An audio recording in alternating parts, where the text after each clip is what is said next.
Alright, what we have here are two Rock Island Armscor 1911s.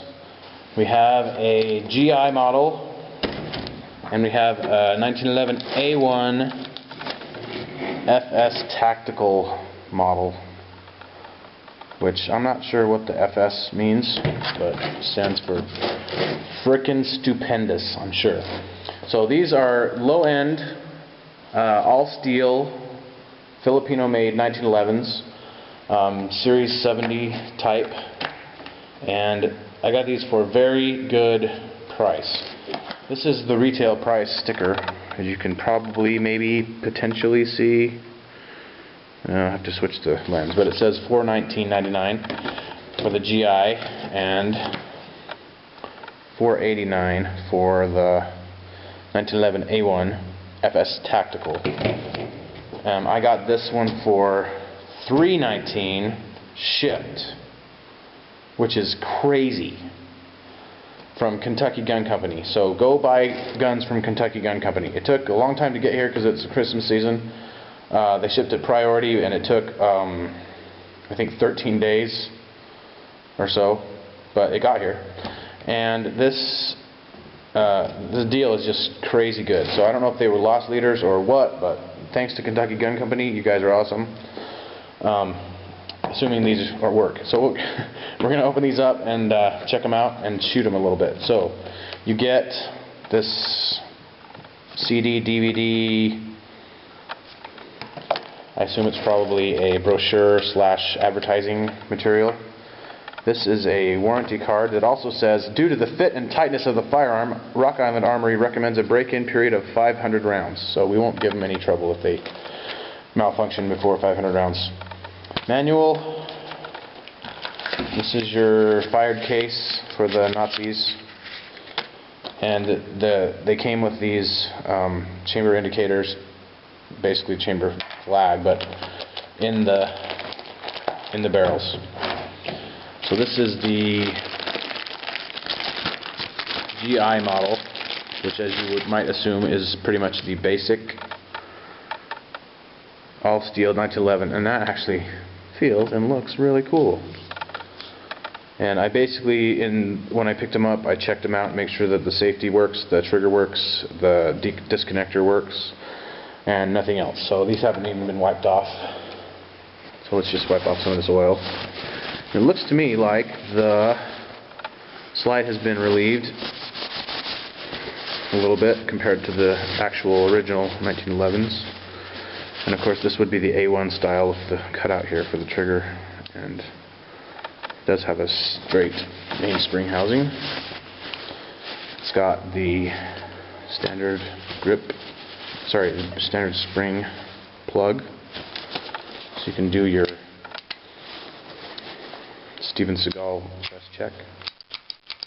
You can feel the stocks moving around a little bit on me. Maybe I just imagined that.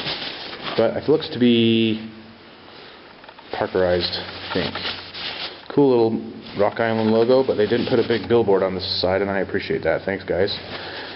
Don't really like big giant billboards on my pistols.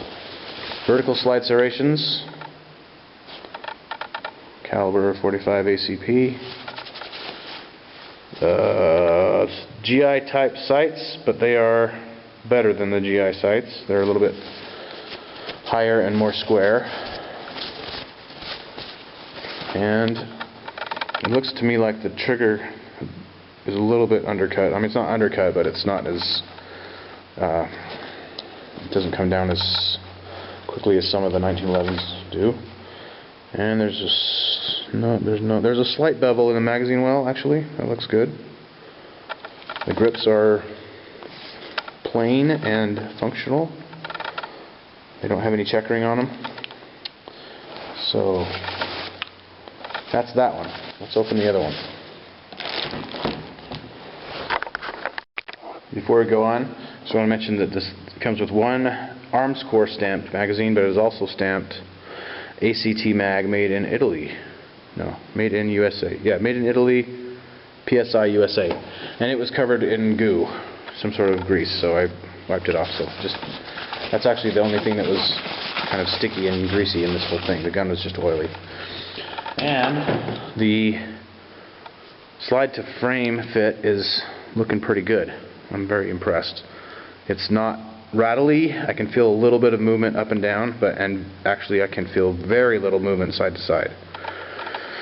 So looking pretty good. So let's double check. I already checked the bore. There's a little bit of creep in the hammer. Disconnector works. A little bit of creep in the trigger, not the hammer. But it actually feels about like maybe 5 pounds, which is pretty respectable for your budget 1911. So let's try the other one. Let's see. That's actually a pretty nice case. So same thing, you got your Nazi stuff, your warranty card, your catalog, maybe information, warranty, owner's manual, a business card, and this one came in bubble wrap and a bag. This one is even more oily. So quite oily, but it worked. So let me wipe this off for a sec. And this one has ambidextrous extended safeties, thumb safeties. Has a Novak type rear sight.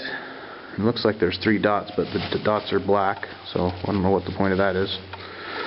And a blade front, which is just plain. So I guess you could probably do some inserts in there or something. Straight slide serrations. This one also appears to be Parkerized or maybe just blued. I'm not sure. It's good. This one has a little bit of a billboard on it, but that doesn't look bad. And the thumb safeties feel pretty good. Down takes more effort than up, but they do lock on and off with authority. The grips feel better than the other one. These are checkered rubber. Yeah, the rubber. And the trigger is, let's double check again.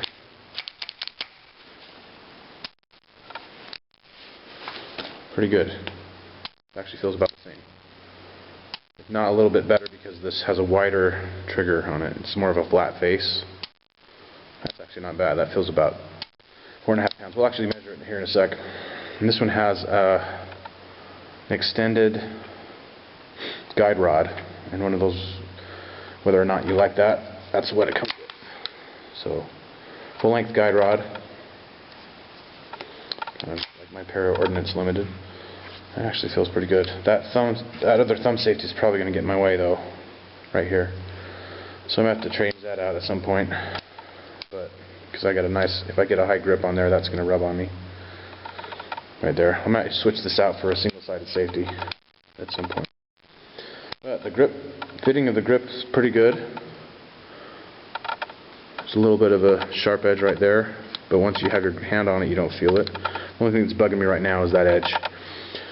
And the slide to frame fit is really, actually that's better than my Dan Wesson as far as I can feel. There's no movement that I can feel up or down, left or right, so and it feels smooth. So pretty cool. So let's check the bore and oil this sucker up. Make sure it's lubed, and we'll shoot a few. One thing I just noticed is that both of these have basically target crowns. They have angled crowns on the bores, which is cool. Like that. So they're kind of dished around both of the muzzles, inward. Oh, and the RS Tactical, whatever it's called, what did I say it was? FS Tactical, has front of the frame grooves, serrations. And the GI model just has the plain frame. That actually feels good. It's kind of squared off and serrated. Even though the serrations are not centered all the way, it looks like. Looks like they're a little bit askew, but very small amount. And actually for a right-hander it fits good.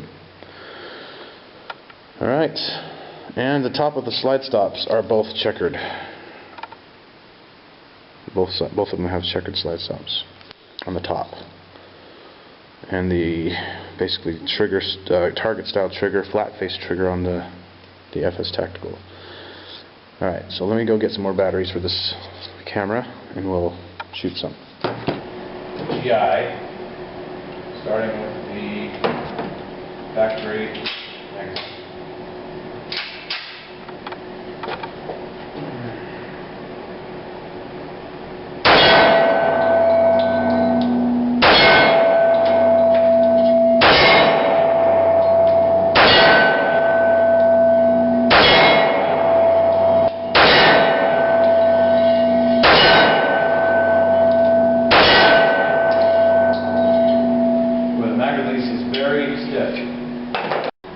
So I ran out of batteries, but that first gun went through 4 magazines with 0 malfunctions. The only trouble so far is having the magazine at least be stiff on a couple of the magazines. That might ease up. It's hitting. It looks like it's hitting point of aim as well. Let's try this FS Tactical. First with the factory magazine. Let's try this right torso here.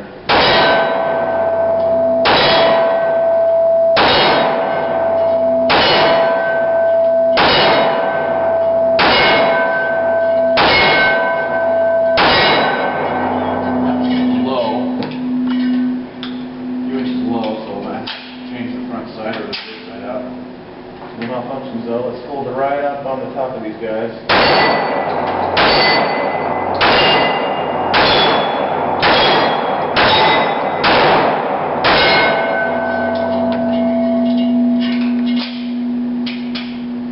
The Dan Wesson magazine. It works.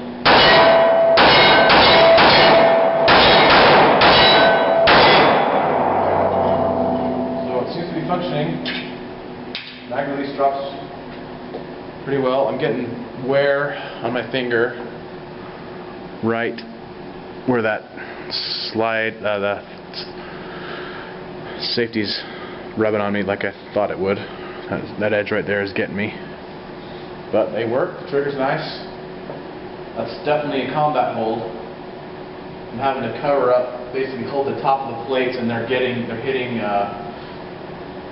about 4 inches down from the plate, so I'm definitely going to have to fix the sight on that. But it works fine so far. Alright, let's take a few more shots from a different angle here. This is the GI.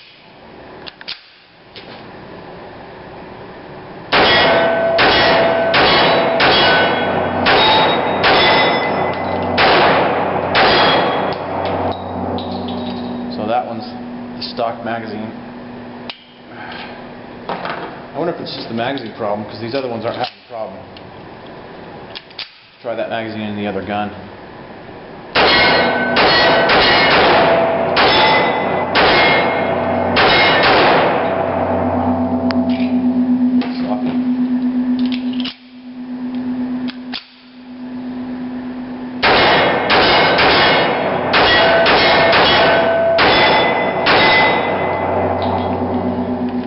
That one doesn't come out either.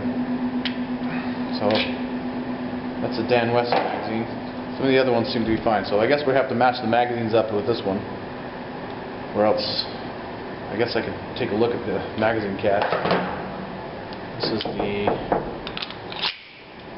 FS Tactical. I have to hold high. Remember, hold high.